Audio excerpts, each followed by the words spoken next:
I wasn't at the Lights On program, I'd be out in the boxing with probably getting hot probably with my boys. I don't know. I'd be in the street jeopardizing my life. Being hit instead of being out there, somebody drop out the street, get hit. Somebody else just standing there like, it's crazy out there. Programs like this keep me alive. I wanted to create a space where that wouldn't be an issue. So we have music, we have video games, we have basketball, we have badminton, we have countless board games, a whole bunch of stuff for the kids to do, but mainly just be safe and have a nice hot meal for them to during these hot summer nights. Absolutely amazing. We are joined by our friend Akbar Cook, principal Westside High School in beautiful Brick City, Newark, New Jersey. How you doing?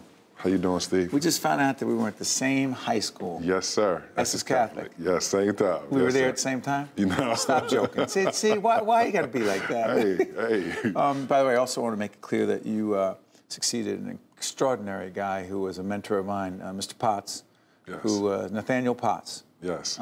His son, Don, was a close friend of mine in high school. And so when I was looking at what you were doing, I thought, what a legacy, what an impact. And you grew up in the West Ward. Yes, sir. You have been recognized for this Lights On program. Ellen made a big deal about you on the show, right? She was focusing on 1 million acts of goods. $50,000 check from the show, right? Yes, the first time. Okay. You got national attention. Because what are you doing? Yes, sir. So the big thing was the laundromat was the first thing. Describe that. So we were having kids staying home. My attendance was very low.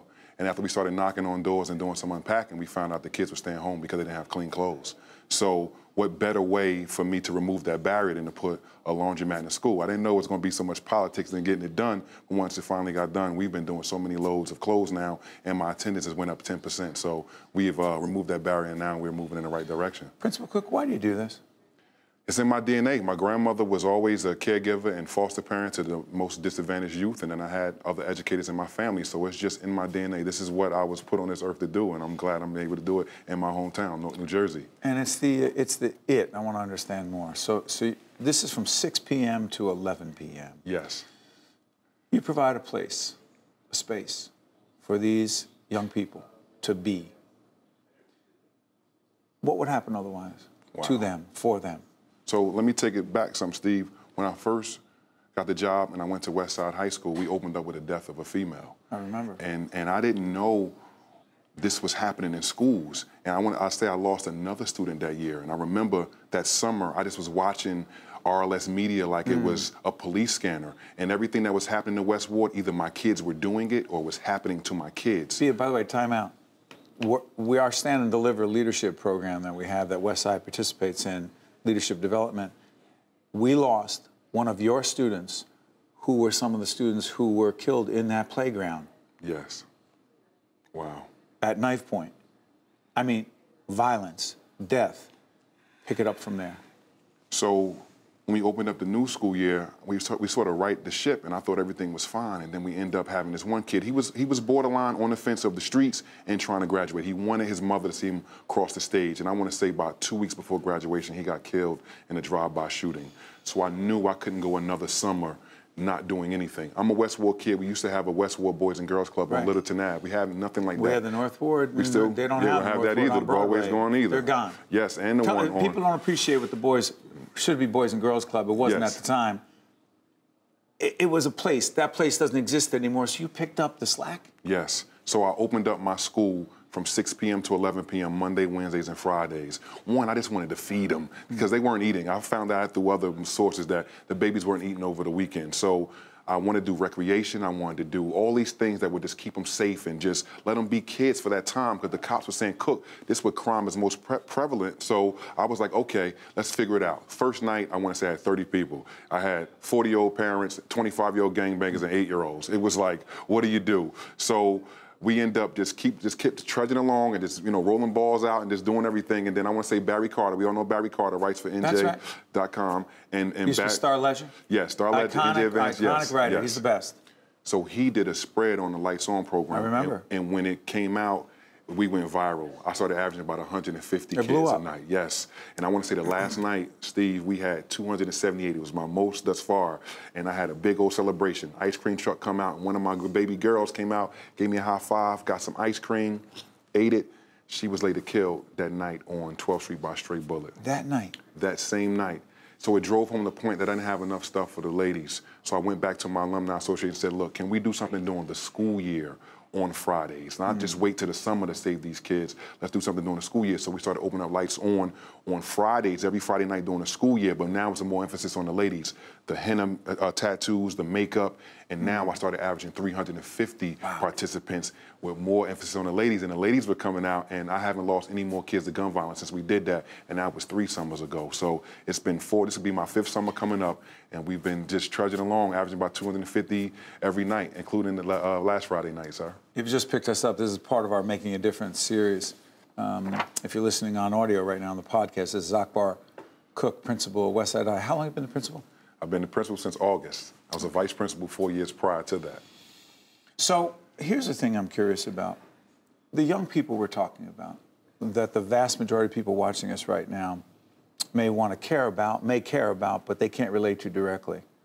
Explain to folks what they want and what they need from all of us. My school is 100% free and reduced lunch. That means most of my population comes from poverty. I look at it as a sense Meaning of... the federal government has deemed them to be appropriate candidates to receive it, which means it's a poverty issue that's big. Yes, sir. My whole building. I have a lot of immigrants coming from Africa at this time as well. So I have this mixture of kids who are parentified. I didn't know that word until I got to West Side. They are taking care of their siblings because either their parents are working on these odd jobs or the parents are not even there at all. So my kids have to take their siblings to school, walking across town, then get to me by 10 o'clock on most days they need. So we have to look at the child holistically now. Like, it's building them up. It's like this ground roots level, and that's what we've been doing, just trying to love on them and just be that person for them, because in most cases their parents are not there. So that's what my baby looks like. Basics, that's it. You know, and when you're, we'll show some pictures of this. What happened with Ellen?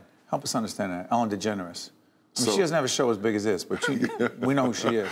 Yes. So when the news got out about the laundromat, I had took a little video. I was happy to see myself on TV, Steve. I'm not you. I'm not used to being on here, right? Well, Ellen didn't ask me. She asked you. I'm just saying. So I took that little video and I put it on Instagram. And it made it all the way to Burbank, California. People saw it and they invited me out. The first time. I was out there twice, Steve. What was it like? It was the scariest thing I ever did in my life. Why? Because you can't mess up. There's 50 million people watching, you know? What, at PBS you can mess up? No, I'm not. I'm a pro now. Now you're a pro. So when you were there with her, and she was talking about you in front of that audience and all that love. I was going to cry, Steve. This brother from Brick City was about to cry. If you look at me holding that money, I was like, oh my God, what am I doing here? It was just amazing, man. I was like, my grandmother's still alive. She's 90, and I'm like, my grandma's watching me right now. So that's what made it drove home more, the point even more, that grandma's watching. You know, it's one thing, the recognition you're getting for your work, but I also know that you know it's not about you, it's not who you are. What message do you have for other principals and other leaders who interact with young people, particularly in our inner cities right now? This is the new normal for education, urban education. These kids need us more than ever. Child protective services tend to care more about the elementary babies and the middle school kids, but they forget about the high school kids, and those are my babies. So please don't forget them. They need us more than ever. They're really going through this social media kick. Is there bullying going on there too? Absolutely. Really? Absolutely, and it's through social media, so it's the gift and the curse. I mean, it's... Cyberbullying? Absolutely, absolutely. How do you manage that? I hate to open up this Pandora's box. How are you dealing with that as well? Well, we removed one of the barriers. He was bullying because the kids weren't clean, so I removed that barrier. And then you got to come hard on the offenders. You got to really come hard and say this is a no nonsense, like zero tolerance. Absolutely. Right. So we've been not only worrying about the negative behavior, but building up the kid. We want them to have that pride to go to the board and be that kid that we thought they could be. So just trying to attack it that way and doing other things with the phones. You know, finally, your grandmother's proud of you, but I want to also say. We're taping in Brick City in Newark at NJTV. Wow. You are of the city. Yes, sir. We share the same high school in the city, except neither one of our high schools don't even exist anymore, no more, right? No more. But you're doing good work every day, and you're making a lot of people proud. Keep doing what you're doing. Thank you, sir. Can't imagine what it would be like if you weren't making a difference every day. That's all I know, sir. If not us, then who? Thank you very much. All the best. Same. All right. I'm Steve Adubato. That's Akbar. We'll be right back. One-on-One with Steve Adubato has been a production of the Caucus Educational Corporation. celebrating over 30 years of broadcast excellence. Funding for this edition of One-on-One with Steve Adubato has been provided by the Russell Berry Foundation, Horizon Blue Cross Blue Shield of New Jersey, TD Bank, RWJ Barnabas Health, PSC&G, the Healthcare Foundation of New Jersey, and by Caldwell University. Transportation provided by Airbrook Limousine, serving the metropolitan New York, New Jersey area.